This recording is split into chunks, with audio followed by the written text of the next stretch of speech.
পরিস্থিতির শিকার একটি অসহায় পরিবারের পাশে দাঁড়িয়েছে স্মাইল ফাউন্ডেশন বিডি। সংগঠনটির পক্ষ থেকে পরিবারটির জন্য 1 মাসের প্রয়োজনীয় বাজার সামগ্রী কিনে দেওয়া হয়েছে। তবে বাজারটি শুধু 1 মাসের কথা মাথায় রেখে নয়, বরং এমনভাবে সাজানো হয়েছে যাতে সংরক্ষণযোগ্য খাদ্য সামগ্রীগুলো ঘরে মজুত রেখে পরিবারটি পরবর্তী কয়েক মাসও ব্যবহার করতে পারে। এতে পরিবারের নিত্যদিনের খাদ্য সংকট কিছুটা হলেও লাঘব হবে বলে আশা করা হচ্ছে।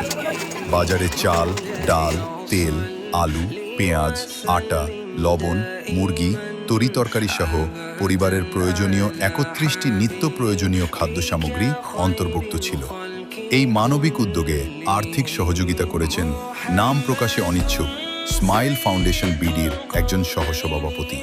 স্মাইল ফাউন্ডেশন বিডি অসহায় ও পরিস্থিতির শিকার মানুষের পাশে দাঁড়ানো এবং তাদের প্রয়োজনের সময়ে সহযোগিতা করা এই সংগঠনটির অন্যতম লক্ষ্য। সমাজের সামর্থ্যবান মানুষ ও মানবিক ব্যক্তিদের সহযোগিতা অব্যাহত থাকলে এ ধরনের কার্যক্রম আরও বিস্তৃত করা সম্ভব হবে।